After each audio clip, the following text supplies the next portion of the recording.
तो दोस्तों आज है संडे और संडे कमेंट बॉक्स की एक नई वीडियो में आप सबका स्वागत है। जिन साथियों ने हैशटैग बोलो राजगुरु जी के साथ मुझसे सवाल पूछे थे उन्हीं सवालों के जवाब इस वीडियो में मैं आपको देने वाला हूं। अगर आपने भी कोई सवाल पूछा है तो इस वीडियो के साथ वो आप बने रहे। नमस्कार साथियों, मैं हूं आपका अपना साथी राजगुरु जी और आप देख रहे हैं राज स्कूल हेल्प यूट्यूब चैनल। तो चलिए वीडियो को शुरू करते हैं और संडे कमेंट बॉक्स का सिलसिला वो भी शुरू करते हैं। और सबसे पहले मैं मेरा जो मोबाइल है वो हाथ में ले लेता हूं, क्योंकि यार मोबाइल हाथ में लूंगा तभी तो आपके सवाल पढ़ पाऊंगा और जवाब है वो दे पाऊंगा। और आज देखते हैं कि सबसे पहले साथी कौन है जिन्होंने हमसे पूछा है और लिखने वाले हैं अच्छा बच्चा। और ये लिखते हैं कि सर हमारे पास 112 विद्यार्थियों यानी 91 प्लस 2 आरटी की संख्या है जिसका औसत 28 होगा, जिसमें से अगर 25% आरटी सीटें निकाले तो 7 एडमिशन हम फर्स्ट में ले सकते हैं। तो ये एडमिशन हम ले सकते हैं या नहीं, जबकि हमारे पास 11 स्टूडेंट्स पहले से ही आरटी के क्लियर करें सर। तो अच्छा बच्चा जी, मैं आपको कहना चाहूंगा, देखिए ये आरटी एडमिशन को लेके काफ़ी सारे स्कूल साथी वो कंफ्यूज हो गए।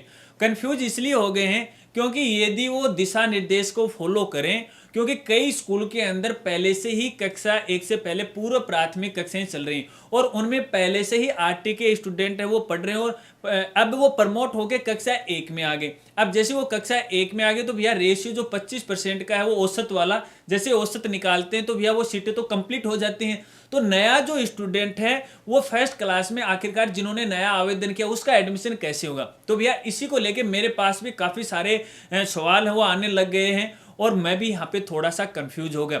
इस कंफ्यूज को मैं दूर करने के लिए भैया सीधा मैं निदेशालय पहुँच गया और फोन कॉल पे अधिकारियों से मेरी बात हुई। तो मैंने कहा यार ये क्या मामला है, आपके रूल के हिसाब से तो इस तरह से अपन औसत निकालेंगे तो भैया कक्षा 1 के अंदर नए स्टूडेंट का तो एडमिशन ही नहीं होगा। तो भैया उन्होंने मुझे समझाया, उन्होंने अपने तरीके से समझाया और मैं आपको अब मेरे तरीके से वो समझाता हूं। हालांकि इसके लिए भी मैंने एक पहले 2 दिन पहले एक वीडियो बनाई थी, मैंने भी वहां पे औसत की बात है वो कही गई थी, तो उस बात को आप थोड़ा सा गलत है वो समझ लीजिएगा। हालांकि वो गलत नहीं थी, रूल के हिसाब से वो बात भी सही है, लेकिन जब मामला उल्टा हो जाता है तो थोड़ा सा चेंजमेंट यहाँ पे होता रहता है। मामला ये है, अब देखिए आपको कोई भी कक्षा का औसत नहीं निकालना। अगर आपके स्कूल में पहले से ही पूर्व प्राथमिक कक्षाएं संचालित हैं और बच्चे प्रमोट होके आरटी के यहाँ पे आ गए हैं कक्षा 1 के अंदर, तो आपको औसत नहीं निकालना है। आपको एट प्रेजेंट टाइम में आपकी फर्स्ट क्लास के अंदर कितने स्टूडेंट हैं नॉन आरटी के, उनका आपको 25% निकालना है और उस हिसाब से फिर आपको 25% सीटों के ऊपर आरटी के तहत आपको एडमिशन देना। अगर आप दोनों तीनों कक्षाओं का औसत निकालोगे और औसत निकालने के बाद भैया जो औसत आएगा और उसके अंदर आप 25% निकालोगे ना, तो सीटें तो पहले ही कंप्लीट हो जाएंगे, तो नए स्टूडेंट का एडमिशन किसी भी हाल में नहीं हो सकता। तो आपको औसत वाला मामला तो बिल्कुल भी खत्म कर देना, ठीक है। 25% निकालना है और 25% निकालने के बाद अब उसमें से अगर पीछे के आरटी के स्टूडेंट प्रमोट होकर कक्षा 1 में आ रहे हैं उनको शामिल करना है, उसके बाद भी संख्या बच जाएगी। संख्या बचने के बाद नए स्टूडेंट है वो अपने आप वो शामिल हो जाएंगे। औसत वाला मामला खत्म और एट प्रेजेंट टाइम में फर्स्ट में जो 25% जो बच्चे एडमिशन है उस हिसाब से आपको परसेंटेज है वो निकालनी। शायद आप समझ गए होंगे। चलिए अगले साथी का कमेंट लेते हैं और लिखने वाले हैं वीरेंद्र खान गरोट और ये लिखते हैं, सर हमारे स्कूल में हिंदी भाषी एवं इंग्लिश मीडियम दोनों हैं। हिंदी में PPP3+ से एवं इंग्लिश में फर्स्ट क्लास से मान्यता मिली हुई है, तो इंग्लिश मीडियम में क्लास फर्स्ट से नीचे के बच्चे जो कि PPP3+ से हैं, PPP5+ तक के हिंदी माध्यम के हैं, तो उनका औसत लेना है या फर्स्ट एवं सेकंड क्लास का ही। तो भैया यहाँ वीरेंद्र जी मैं आपको कहना चाहूँगा औसत वाला मामला तो आप खत्म ही कर दो, क्योंकि औसत निकालोगे तो संख्या कम बैठेगी, ठीक है, पूरी नहीं आएगी। औसत आपको नहीं निकालना। एट प्रेजेंट टाइम में चाहे वो हिंदी मीडियम हो चाहे वो इंग्लिश मीडियम हो, फर्स्ट क्लास के अंदर जितने भी स्टूडेंट हैं उनका आपको 25% निकालना है, उतने स्टूडेंट का आरटी में आपको एडमिशन करना है, ठीक है। शायद आप समझ गए होंगे। चलिए अगले साथी का कमेंट लेते हैं और लिखने वाले हैं रेडमी और ये लिखते हैं, सर क्या 8 नवंबर को गवर्नमेंट स्कूल की ड्रेस पहनकर जाना है क्या, और यदि किसी पर ड्रेस नहीं है तो क्या कोई प्रॉब्लम है, और क्या राजस्थान सरकार ने ऑफिशियल ड्रेस के लिए बोला है क्या, please reply love from Karauli. तो रेडमी मैं आपको कहना चाहूँगा यार आप क्यों टेंशन ले रहे हो। अगर आपके पास ड्रेस है तो आप पहन के चले जाओ स्कूल के अंदर, क्योंकि आपको स्कूल के रूल तो यार फॉलो ही करने पड़ेंगे। दूसरी बात रही ऑर्डर की, तो ऑर्डर आपको किस में चाहिए। अगर आप नहीं पहन के जा रहे हो, आपके पास ड्रेस नहीं है, तो स्कूल वालों को बोल देना कि मेरे पास ड्रेस ही नहीं है, मैं सिलवा लेता हूँ, बाद में पहन के आ जाऊंगा। और बाकी तो यार रूल आप समझ रहे हैं ना इस बात को, रूल मत तोड़ो आप, है ना, रूलों में चलो और टेंशन मत लो यार। इस तरह की फालतू की मगजमारी करते हो क्यों हो आप, पढ़ाई पे अपना ध्यान लगाओ यार, समझ रहे हैं ना। ये राजगुरु जी आपको कह रहा है रहने दो, इस फालतू की बातों पे ध्यान ही मत दो आप, ठीक है। भले मेरे वीडियो मत देखो आप, क्योंकि अगर आपको इन्फॉर्मेशन मिल रही है जो आपकी इन्फॉर्मेशन का हो, जिससे आपको फायदा हो, वो वीडियो देखिए। फालतू की वीडियो मेरे भी मत देखिए, छोड़ो आप। 12th क्लास के स्टूडेंट हो, 12th को ही हो गया आप, कक्षा का तो मुझे नहीं पता चल रहा है, बोर्ड क्लास के हो, तो आप यार अपनी पढ़ाई पे ध्यान दो और फालतू ये ड्रेस के चक्कर में आप मत पड़ो, ठीक है। चलिए अगले साथी का कमेंट लेते हैं, और लिखने वाले हैं KRK विंस, और लिखते हैं सॉरी सर जी अब तो माफ कर दो। तो यार KRK विंस, आखिरकार आपने गलती क्या की थी जो कि मैं आपको माफ कर दूं, और मैं आपसे आखिरकार नाराजी कब हुआ था जो कि मैं आपको माफ कर दूं। भैया मैं कोई नाराज नहीं हूं, हालांकि साथी ने मुझे कहा था कि राजगुरु जी फर्जी है, पता चला ये कह रहा है कि मेरे कमेंट आप नहीं पढ़ते हो, कमेंट पढ़वाने के लिए और मेरा रिप्लाई दिलाने के लिए भी ऐसा मैंने बोला था। भाई ऐसी बात नहीं है कि यार की, देखिए मैं कल भी आपसे नाराज नहीं था और मैं आज भी नाराज नहीं हूं, और मैं किसी भी हमारे यूट्यूब फैमिली से नाराज नहीं हूं। भले ही वो मुझे कुछ भी कहे, चाहे गाली निकाले, गलोच करे, कुछ भी करे, उससे मुझे कोई फर्क नहीं पड़ता। मेरा सिर्फ है सूचना देना, वीडियो बनाना, आप तक जानकारी देना, और कोशिश करता हूं कि सही समय पे सही जानकारी आपको दूं। बाकी लोग क्या समझते हैं उससे मुझे कोई फर्क नहीं पड़ता। मैं तकरीबन वीडियो है वो डालता ही रहता हूं आपके लिए। बाकी मैं आपसे बिल्कुल भी नाराज नहीं हूं। आखिरकार माफी कहां से दूं, जब मैं नाराज हूं तो ही तो मैं आपको माफ कर सकता हूं ना। फिर भी अगर आपको ऐसा लग रहा है कि मैं नाराज हो गया, तो चलिए मेरी तरफ से आप जिंदाबाद, ठीक है। चलिए अगले साथी का कमेंट लेते हैं, और लिखने वाले हैं ईशान 2611, और ये लिखते हैं कि सर मेरा वोटर आईडी गुम हो गया तो दोबारा कैसे बना सकता हूं। तो बनाने की कहां जरूरत है, डुप्लीकेट निकालो ना आप, डुप्लीकेट आप निकाल लो। अगर आपका गुम हो गया है तो आजकल तो वेबसाइट से ऑनलाइन ही निकल रहे हैं। अगर आपको ऑनलाइन नहीं निकालना आता है तो भी इसके लिए हमारा एक दूसरा चैनल है जहां पे मैंने वोटर आईडी कार्ड डाउनलोड करने की पूरी प्रोसेस है वो बता रखी है।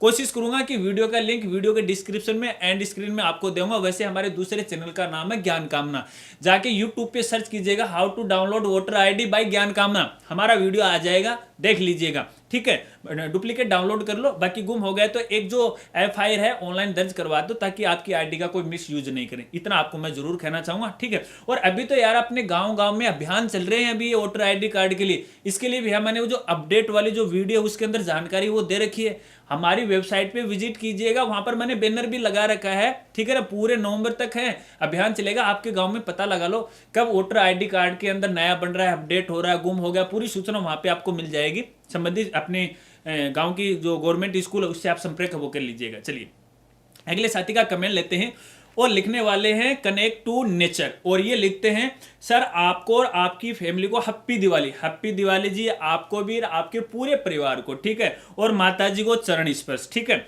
चलिए और आगे पूछते हैं, सर आप ऐसे ही वीडियो बनाओ, आपकी वीडियो कुछ ना कुछ नया सीखने को मिलता है, हम सब आपके साथ हैं सर, लव यू सर जी। तो देखिए कनेक्ट टू नेचर, आपको बहुत बहुत धन्यवाद कि आप मेरे पे इतना ट्रस्ट करते हो, और मैं भी आपको विश्वास दिलाता हूं कि मैं आगे कभी भी फ्यूचर में कभी भी आपके साथ किसी प्रकार का कोई धोखाधड़ी है, ठीक है, कोशिश करूंगा कि सही समय पे स्ट्रिक्ट जानकारी आपको दूं। अगर उस जानकारी का मुझे नहीं पता है तो उसकी मैं तहकीकात करूं, तहकीकात करने के बाद मैं आपको उसकी जानकारी दूं। और मेरा तो यार मकसद ही ये है कि मैं लगातार आपको नई नई जानकारी देता रहूं, बिल्कुल सही सही देता रहूं। बाकी लोग मुझे कुछ भी बोले, इससे मुझे कोई फर्क है वो नहीं पड़ता। एक बार फिर से आपको बहुत बहुत धन्यवाद। चलिए अगले साथी लिखने वाले हैं, लिखते हैं लक्की बिसेट, और ये लिखते हैं मेरी 10th की मार्कशीट में फादर नेम में स्पेस है, 2012 पास आउट, और 12th की मार्कशीट में नहीं है, तो मुझे 12th वाली में नेम में स्पेस ऐड करवाना है, 2014 pass out, please guide me. तो लकी बिसेट मैं आपको कहना चाहूंगा बिल्कुल करवा सकते हो, कोई टेंशन आपको नहीं होगी। 10th के आधार पर आप 12th में चेंज करवा सकते हो। बोर्ड की वेबसाइट पे विजिट कीजिएगा, करेक्शन डॉक्यूमेंट के लिए अप्लाई कीजिएगा, पहले मेल कीजिएगा, फिर सूचना आएगी, फिर पेमेंट कीजिएगा, मार्कशीट पहले अपलोड कर दीजिएगा, ठीक है। क्या करवाना चाहते हो ये इन्फॉर्मेशन पूछी जाएगी। अगर आपको ये नहीं पता कि किस तरह से हमें ऑनलाइन अप्लाई करनी है, तो इसके लिए भी मैंने एक अलग से वीडियो बना रखा है, वो वीडियो आप देख लीजिएगा। उसके अंदर पूरी प्रोसेस मैंने बता रखी है। कोशिश करूंगा उस वीडियो का लिंक है वीडियो के डिस्क्रिप्शन में आपको दे दूं। और वैसे आप डायरेक्ट यूट्यूब पे जाके सर्च कर सकते हो डॉक्यूमेंट करेक्शन बाय राजगुरु जी, ठीक है, भाई राजगुरु जी लिख दोगे तो सबसे ऊपर हमारा वीडियो आ जाएगा, ठीक है। तो इस तरह से करवा सकते हो जाएगा, आसानी से हो जाएगा, कोई दिक्कत नहीं। चलिए अगले साथी का कमेंट लेते हैं। लिखने वाले विशाल भाटिया, और ये लिखते हैं कि सर मैंने 12th प्राइवेट इंग्लिश में रीटोटलिंग कराई और 8 नंबर बढ़ गए, मार्कशीट में अपडेट होगा, पहले प्रिंट तो नहीं हो गई होगी, मार्कशीट कब आएगी? तो विशाल भाटिया मैं आपको कहना चाहूंगा आपको टेंशन नहीं लेनी है। अगर आपके रीटोटलिंग में नंबर बढ़े हैं तो दूसरी मार्कशीट आ जाएगी। अगर पहले वाली मार्कशीट प्रिंट हो गई है, आ गई है स्कूल में, अगर नहीं भी आई है तो उसमें आपको टेंशन नहीं लेनी, ये बोर्ड का काम है, वो आपको दूसरी है वो भेजने वाला। अगर अब प्रिंट हो गई है, अगर मान लीजिए अब आपकी मार्कशीट नहीं आई, 15 दिन बाद में आए, ठीक है, वो पुरानी वाली, तो आप अपने पास रख लीजिएगा। उसके बाद आपकी नई वाली आ जाएगी तो पुरानी वाली उनको वापस भेज दीजिएगा। तो टेंशन नहीं लेनी, पुरानी आओ चाहे नहीं आए, लेकिन आपके पास दोनों मार्कशीट आएंगे। अगर पहली बार में वो चेंज कर देते तो अच्छी बात है, अगर नहीं करते हैं तो आपको टेंशन नहीं लेना। चलिए अगले साथी का कमेंट लेते हैं। लिखने वाले पवन गुजर, और भैया इन्होंने ट्विटर पर मुझसे सवाल पूछा है और ये पूछते हैं कि एनएसपी पोर्टल पर केवाईसी अपडेट नहीं हो रही है, क्या करें? हालांकि लिखा तो नहीं है कि क्या करें, मैं मेरी तरफ से आपको कह रहा हूं क्या करें, क्योंकि सवाल तो ऐसे ही पूछे जाते हैं ना। तो पवन गुजर मैं आपको कहना चाहूंगा, देखिए फिलहाल एनएसपी पोर्टल पर एरर चल रहा है साइट का, जो साइट है वो अपडेट हो रही है, तो इसी वजह से आपकी स्कूल की जो केवाईसी वो अपडेट नहीं हो पा रही है, ठीक, पहली बात तो ये है, ठीक है। और इसके लिए भी मैंने एक अलग से वीडियो बना रखा, वो प्रोसेस आप देख लीजिएगा।